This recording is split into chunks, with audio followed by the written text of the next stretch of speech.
we were organising concerts when we were undergraduates in Trinity together, organising concerts of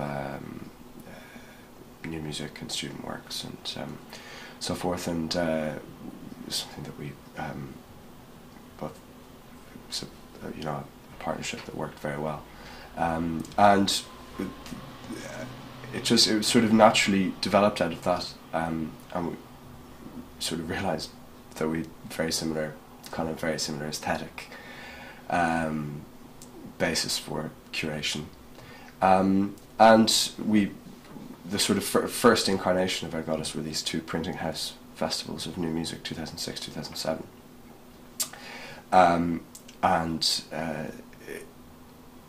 the idea to sort of make Ergodos from that was that we really wanted to do more than just a festival. We wanted to have the opportunity to do standalone events, to tour, to bring productions abroad, to release records, and also to do a festival, of course. But to have this sort of flexibility, and to have it all under the one umbrella. Particularly now, doing these concerts that don't have intervals. You know, we're programming these concerts, as Benedict said, like a work, and we're thinking entirely in terms of it's not about pieces. It's like movements in a work. And we're even with this concert now for the Ergodos Festival, the first concert, Another Generation. I mean, there was a sort of, you know, a half-hour conversation about the key scheme between the pieces and how we were going to arrange the pieces so that the tonalities would complement each other.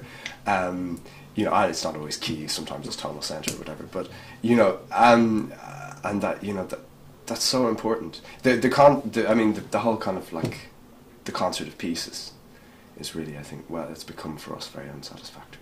I think an environment for a lot of composers where there's an anxiety about that connection, where it's almost like you're told not to connect, and I don't think that's a good thing. I don't think it helps anybody listen to the music to have the context completely divorced from the music. But to say that it's certainly not lacking in a lot of music, because there are plenty of people out there making music that has very clear connections. The sun also riseth, and the sun goeth down. I started to work with David Tynan, a filmmaker. I was about to say, maybe we were actually at school together, and he's made a series of short films now, which I've really admired. He has a great sense of these very, very poignant moments he manages to capture on camera, between a man and a woman, or anything. It could be just the smallest gesture in film. He has a very good sense of capturing that moment. So I really wanted to work with him, and the cinematographer Stevie Russell, who he works with a lot as well. Who they work together very well. So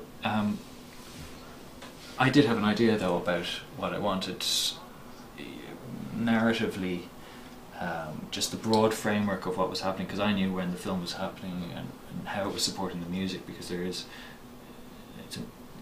nothing random about the way the films come together with the music, even though they're not synchronized rhythmically or anything like that. So we worked on a screenplay together, and it's a very, very simple idea, but we've worked on that together, and so it's been very interesting for me, that level of collaboration. I've never really done anything on that level before, and kind of becoming comfortable. You always feel like you have to be, when you come from a composing background, you feel like you have to, there's something almost immoral about giving up an element of the creation. Yeah. Like you should, it's not really your work if you haven't done it all yourself.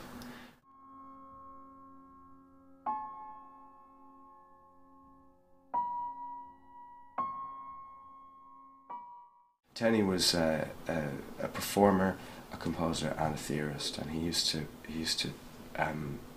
see the whole thing as a package, He used to talk about his theoretical work and his composition work as being like night and day, and how there was this constant through flow, and his performance also involved in that too.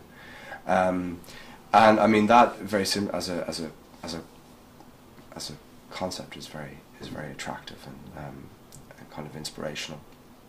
Chorales for James Tenney is a collection of 5 different harmonizations of a chorale melody of my own invention, in which the key is the harmonic series on C fundamental. There's a nice resonance there, both with one of Tenney's own works, Chorales for Orchestra, which is a similar idea, very different execution, but a similar idea, a chorale melody that describes a certain portion of the harmonic series, and it's harmonized by itself at different transpositional positions. Yeah, there's a very, very strong community of not just audience members but musicians in Dublin, and you only have to look actually at the makeup of, say, the Ergodos Orchestra and say all the other groups that are in operation, and there's a lot of links just in terms of players that are in a number of them, and there's a lot of people like the people we've got playing with us, like Corby and Slonny and Kate Ellis and Joanna Petku-Colin and Izumi Kimura as well. They're very, very active, playing in a lot of different fields as well, and they're sort of thirsty to do more. I've never been in a situation where anybody has not wanted to do a concert, for any reason, and that's very supportive when you're making work, and you need these channels to get it out. You can't have enough music companies, and I say music companies because they kind of develop their own aesthetic, and a situation where you have a culture where there are many different companies, like in theatre, for example, which all have very, very clear different approaches to the music, I think is very good. So I would, if there was ever anybody that was wondering how they can best define the way that their music is heard, just do it yourself.